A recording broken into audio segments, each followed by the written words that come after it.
Hello all you Half Pints out there, and welcome. My name is Kim and you're my channel. Today you're joining me for a very special Town of Salem patch 1.2 preview. I want to start things off by saying a quick warning: things may change before release, so anything you've seen here is not 100%. It may just be an indication of where things are going. But I'll show you what I currently see now and what currently is slated to go in to the next update 1.2. So, to quick summarize, the important updates are going to be the Forger. Yes, I know everyone's excited for that. Scrolls, which if you don't know what they are, you really should. They're very interesting. The Roll Wheel, which is a new, and I like it at least. You guys will see what I'm talking about soon. There's a new house, a new map, and a new skin, and a new customization screen, as well as a login screen. So, we're going to go ahead and get started with the login screen first. And here we have the new login screen. I do believe that this will be going out into the main launch of 1.2. Though I'm not 100% sure. It's just a nice aesthetic update, and it's certainly a long and well-deserved one. Alrighty, now to move on to the next one, which is going to be the customization screen.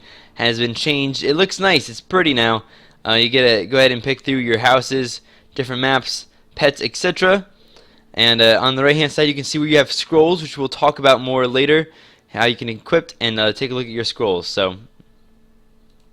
But we'll come back to that in a later time.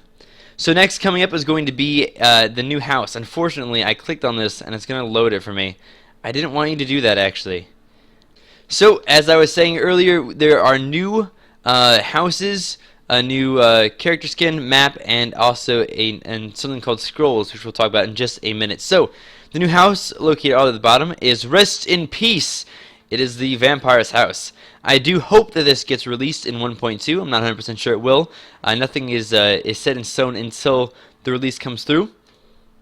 Go ahead and check out character skins. There's a new character skin. It's not at the bottom though. It's actually at the top. It's going to be using a Grim Reaper. You unlock this item by referring friends. It looks like it's a 0 out of 5, so you need to refer 5 friends before you can unlock the Grim Reaper. That does seem to say that there's going to be a referral system coming in. I certainly hope that there is, as well as other rewards other than just a Grim Reaper. There is a new map going down to the bottom. You see right there, the Jurassic World. Hopefully it will go ahead and load. As you can tell, you can see there are dinosaurs in it all around the sides. However, the night seems to be incredibly dark. Maybe that's just me. Incredibly dark. But we'll see a little bit better when we actually are able to use it all the time and get the results from that.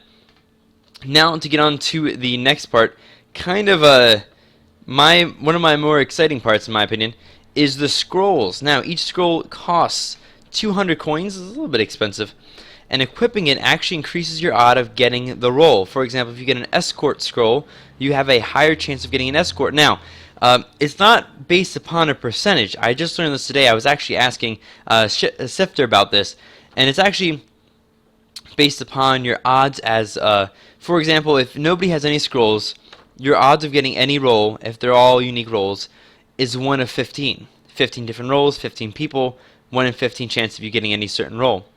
What this does, a scroll gives you 10 more odds. So, if you had a scroll for the escort, instead of having a 1 in 15 chance, you would have a 10 in 25 chance. Both sides of the equation increases. So 1 in 15 would be a 6%, 10 in 25 would be a 40%. Now you can buy these guys in a larger than one quantity, 2, 3, assumingly up into the point where you run out of money. And the math that I have done seems to suggest that they are stackable. But I am not 100% sure. Because I kind of feel like stackable would be a little bit ridiculous, but they're pretty expensive at the same time, so maybe it's not. Maybe it's not. But I'll show you guys. Let's say that I want to buy a jailer roll, because I really like jailers. So I'll buy a jailer scroll. Everyone knows I'm a pretty crazy jailer. You go over here. You have your scrolls on the right-hand side, and you can equip the scroll. So I now have 3 scrolls.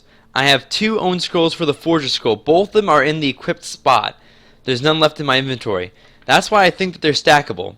Also, the math seems to suggest that if you have a higher than 40% chance of getting any particular roll when you're spinning for it in the wheel, which you'll see later, you probably have a stackable roll or a stackable scroll. So I can go ahead and equip the Bodyguard Scroll and the Jailer Scroll, so now I have additional higher chances of getting all of these rolls.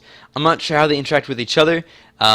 but that is currently how it looks like it'll be completed. You can have 3 scrolls at any one time. Now, the scrolls seem to only last for 1 round if you get a successful roll spin. So, for example, if I roll a forger, I lose a scroll. Do I lose both or one? I don't know. But for every time you get your chosen roll, if you actually get it in game, you will lose that scroll. It is consumed. So it's only good for 1. I hit the house again. I'm sorry. It's only good. I'm gonna keep talking anyway. It's only good for 1. It's very important to keep that in mind. So try to use the scrolls when you need them, when you really want to play a particular game. Next, we're going to talk about the roll wheel, which is pretty crazy and pretty fun. So stay tuned. So basically, how the roll wheel works is you go ahead and right after you select your name and the timer counts down, you see all these different kind of like percentages. These are your chances of getting each individual roll. It's based upon the setup of the game, scrolls, and the amount of players in the game. The whole lot thing on the right, your lots and total lots, I don't really know what that is so far, but basically you spin, and you spin, and you spin, and you eventually stop at the roll that you're going to have. So it's kind of like a cool visual representation that helps you see what your chances of getting each individual roll. I do like it. It's a little bit wonky looking right now, but it is a pretty good, in my opinion, a good addition to the game. Alrighty, and of course, finally, last but not all least, is the forger. The forger will be implemented. It is right here. It is clickable. A crooked lawyer that replaces documents. This role has the ability to rewrite last wills, changing their content displayed upon death. So, if you want to see some gameplay with the forger, if you want to get a better idea of exactly what it is, I do have a full video out that you can go ahead and click on right now. I'm putting the link. The link will be in the description as well as popping up on your screens right now. So go ahead and click into that if you want to learn more about the forger. I hope you guys enjoy.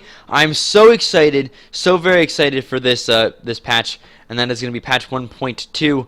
Oh my gosh, I'm ready for it. I don't know when the release date is, so do not ask. But if you want to check it out and try to play it for yourselves, go ahead and check out the PTR link, which will be down below as well. So there you have it, guys. I hope you enjoyed. If you did, please leave a like, comment, subscribe. I really do appreciate it. You know I do, and all that good stuff. And I will see you guys soon. Peace out.